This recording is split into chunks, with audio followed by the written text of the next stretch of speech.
صحابہ کرام کی کچھ جماعت کہیں پہ لڑ رہی ہے، کچھ جماعت کہیں پہ لڑ رہی ہے، وہ گروہوں میں بٹ گئے، وہ جو جماعت تھی ایک جگہ وہ تھوڑی تھوڑی بٹ گئی، چند ایک جان نثار حضور کے دفاع میں حضور کے سامنے لڑتے رہے، ان میں دفاع مصطفیٰ میں حضور کی جان کی ذات کی دفاع میں جو پیش شخصیت تھی حضرت سعد بن ابی وقاص بھی ان میں تھی۔ حضرت صاحب وہ پہلا تیر ہے جو اسلام کے لیے چلایا گیا، وہ کس نے چلایا؟ حضرت سعد بن ابی وقاص نے۔ پہلا تیر حضرت سعد بن ابی وقاص نے چلایا، اور حضرت سعد بن ابی غزوہ احد میں موجود ہے، حضور علیہ الصلوۃ والسلام پیچھے ہیں، سعد بن ابی وقاص آگے ہیں، کمان ہے ہاتھ میں، حضور علیہ الصلوۃ والسلام تیر نکال کے سعد بن ابی وقاص کو دیتے اور فرماتے پھینک سعد بن ابی وقاص۔ یہاں پہ میں ایک ایمان افروز بات کرنا چاہتا ہوں، حضرت ابو بکر ہوں، مولا کائنات ہوں، عمر ہوں، عثمان ہوں، جماعت صحابہ آخر تک، حضرت واسی بن عرب تک، اور پھر ان سے لے کر آج تک ہر بندہ مومن مصطفیٰ کا محب، مصطفیٰ کا غلام، اس کی یہی خواہش ہے، اس کی زبان اور دل کا نعرہ یہی ہے، فداک ابی و امی، یا رسول اللہ میرے ماں باپ آپ پہ قربان ہو جائے، ہر بندہ مومن کا یہ نعرہ ہے۔ لیکن غزوہ احد میں جب حضرت سعد بن ابی وقاص رضی اللہ تعالیٰ تیر چلا رہے تھے، مصطفیٰ فرما رہے تھے علمی یا سعد فداک ابی و امی، اے سعد تیر چلاتا چلا جا، تیرے اوپر میری ماں آمنہ بھی قربان ہو، میرا باپ عبداللہ بھی قربان ہو جائے۔ یہ پہلی شخصیت ہے حضرت صاحب جن پر حضور نے فرمایا میرے ماں باپ آپ پہ قربان، میرے ماں باپ آپ پہ قربان ہو جائے۔ یہ حضرت صاحب بن ابی وقاص رضی اللہ تعالیٰ عنہ، آپ اس وقت سورۃ المائدہ کی یہ آیت کریمہ نازل نہ ہوئی تھی، واللہ یعصمک من الناس، محبوب آپ کی جان مال کی حفاظت اللہ کے ذمہ، ابھی یہ آیت نازل نہیں ہوئی۔ حضرت عائشہ صدیقہ رضی اللہ تعالیٰ عنہ فرماتی ہے حضور میرے بستر پر جلوہ افروز تھے، صاحب استراحت تھے، حضور علیہ الصلوۃ والسلام نے اپنے منہ سے یہ الفاظ نکالے بطور تمنا، لیتا رجلا صالحا یحرسنی، کاش کہ کوئی نیک مرد ہوتا جو ہمارے گھر کے باہر پہرا دیتا، پہرا دیتا، کوئی ایسا مرد صالح ہوتا، رجل صالح ہوتا جو ہمارے گھر کے باہر کھڑے ہو کے ہمارا پہرا دیتا۔ حضرت عائشہ فرماتی ابھی حضور بات کر کے خاموش ہوئے تھے، تلواروں کی چھنچھناہٹ کی آواز آئی، تلواروں کی چھنچھناہٹ کی آواز، حضور باہر آئے تو دیکھا جو شخصیت تلوار لیے حضور کے دروازے پہ کھڑی تھی وہ حضرت سعد بن ابی وقاص تھے۔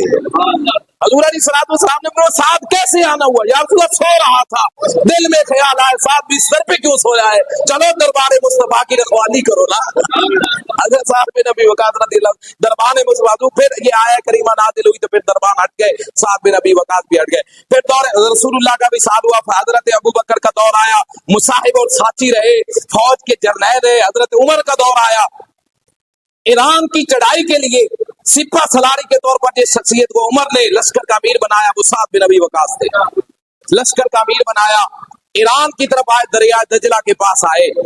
ایرانیوں نے کیا کیا، یہ آگ پرست تھے لوگ، آپ تو مسلمان آگ پرست تھے، آگ کی پوجا کرتے تھے، انہوں نے کیا کیا جو دریا دجلہ کے اوپر پل تھا انہوں نے گرا دیا تاکہ مسلمان فوجیں اوپر سے گزر کے نہ آ جائیں، اور جو کشتیاں تھیں اپنے قبضے میں لے لی، بادرے کا جلا ڈالی تاکہ مسلمان آگے ہی نہ آ سکے، نہ پھول ہوگا نہ کشتی ہوگی، نہ یہ آگے آئیں گے، نہ مقابلہ ہوگا نہ فتح ہوگی۔ حضرت سعد بن ابی وقاص کی معیت میں یہ لشکر جرار دریا دجلہ کے اس پار کھڑا ہے، کنارے پہ کھڑا ہے، حضرت سعد بن ابی وقاص نے دریا دجلہ کو خطاب کیا، پانیوں کو بھی یار کوئی خطاب کرتا ہے، پانیوں کو خطاب کیا، پانی کو، دریا دجلہ کو کہا اے دریا دجلہ، اس سرزمین پہ ایک اللہ کے پیغمبر جلیل القدر پیغمبر بھی آئے، حضرت موسیٰ، جب وہ دریا کے پاس آئے تھے پیچھے فرعونی تھے اور دریا دجلہ سامنے تو تھا، پل نہیں تھا، موسیٰ علیہ السلام نے ایسے ڈنڈا مارا، ان کو راستے مل گئے۔ اگر وہ رب کی توحید اور پیغام کے لیے راستہ مانگے تو پانی تو راستہ دیتا ہے، رسول اکرم کے غلاموں کو راستہ نہیں دے سکتا۔ کہتے ہیں آغوش سے دریا سے آواز آئی سعد آ جاؤ، ہم آپ کے لیے سینہ کشادہ کرتے ہیں، آ جاؤ ہماری آغوش میں آ جاؤ۔ پھر حضرت سلمان فارسی فرماتے ہیں حضرت سعد کی معیت میں ہم نے گھوڑے دریا دجلہ میں ڈالے، وہ اقبال نے یوں کہا تھا دشت تو دشت دریا بھی نہ چھوڑے ہم نے، میرے ظلمات میں دڑا دیے گھوڑے ہم نے، اور لگاتا تھا تو نعرہ جب تو خیبر توڑ دیتا تھا، حکم دیتا تھا جب دریا کو تو وہ راستہ چھوڑ دیتا تھا، یہ دریا راستے چھوڑتا۔ حضرت سلمان فرماتے ہیں جب لشکر اسلام و گھوڑوں کے اوپر سواری والے سارے دریا میں گزر رہے تھے، ہم ایسے محسوس کر رہے تھے جب ہم ریگستان میں گزر رہے ہیں، باتیں کرتے ہوئے گزر رہے تھے. جب ہم نے دریائے دجلہ کو پار کیا, کریم آقا کے دیوان حضرت سلمان فرماتے جب ہم نے دریا کو پار کیا کیا ہمارے کپڑے گیلے ہو گئے, کیا ہمارا ساز و سامان بکھر گیا, ہماری صرف جانیں بچی؟ حضرت سلمان فارسی فرماتے جب ہم دریا کو اس پار گئے ہم نے گھوڑوں کی طرف دیکھا, ان کے تو پاؤں بھی پانی سے گیلے نہ ہوئے تھے, ان کے تو پاؤں بھی خشک تھے. یہ اسلام کے لیے جو نکلتا ہے, اسلام دریا بھی راستے جوڑتا ہے, پھر اللہ کی طرف سے مددیں آتی ہے. اور جب وہ دریائے دجلہ کے پار گئے تو ایک غلام حضرت صاحب کی بارگاہ میں آیا اور آ کر عرض کرنے گئے, صاحب امیر لشکر میرا ایک پیالہ دریا کے اندر گرا ہے, اب پیالے کی جانیں بچ گئی, پیالے کی کیا, پیالہ گر گیا, کیا کرنا ہے؟ آپ نے دریا کو حکم دیا, اے دریا وہ میرے غلام کا, میرے ایک لشکری کا, فوجی کا پیالہ گرا, واپس کر. کہتے اتنے میں لہریں دریا کی اٹھی اور پیالہ دریا کے کنارے پہ باہر آ گیا. یہ لشکر اسلام تھا. ایران کے جب فوجیوں نے دیکھا انہوں نے کہا دیو آمدن, یہ تو دیو آ گئے, یہ تو انسان نہیں ہے. اور آدھی فوجیں تو ان کی ویسے ہی بھاگ گئی. ایران بھی فتح ہوا, قادسیہ بھی فتح ہوا, مدائن بھی فتح ہوا, اسلام کا راستہ بڑھتا چلا گیا. جب ایران فتح ہوا بڑے بڑے مال غنیمت میں چیزیں آئیں, بڑی بڑے مال آیا. صحابہ کرام علیہ رضوان نے بڑی ایمانداری کے ساتھ وہ مال غنیمت حضرت فاروق اعظم تک پہنچایا. مدینہ میں حضرت عمر نے جب مال غنیمت دیکھا, جواہرات, ہیرے, سونے, چاندی اور قالین ریشم کے مسجد نبوی میں پڑے ہیں سید میں, حضرت عمر رو پڑے. حضرت عمر رو پڑے, مولا کائنات سامنے موجود تھے. فرمایا عمر روتا کیوں ہے؟ کا روتا ہے اس لیے کہ اتنے وہ دیانتدار ہیں میرے فوجی کہ وہ چاہتے تو راستے میں اس میں غصب بھی کر سکتے تھے, اس میں کچھ خیانت کر سکتے تھے, لیکن ایک ایک پائی, ایک ایک ذرہ میرے تک پہنچایا. علی نے کہا شہادت ہے مطلوب مقصود مومن, نہ مال غنیمت نہ کشور کشائی. اے عمر جب آپ جیسا امیر سر پہ موجود عادل ہو پھر امت کی افراد رعایا بد دیانت نہیں ہوتی, وہ منصف اور عادل ہوا کرتی ہے. جب امیر عادل اور منصف و ظالم نہ ہو پھر حکمراں عوام بھی ایسا ہی ہوا کرتی ہے. اللہ سے دعا اللہ تعالیٰ آج ان کی قبر جنت البقیع میں موجود ہے. حضرت صاحب بن نبی وقار اللہ ان کے صدقے امت کو پھر سے عروج عطا فرمائے, امت کو کھویا ہوا وقار عطا فرمائے.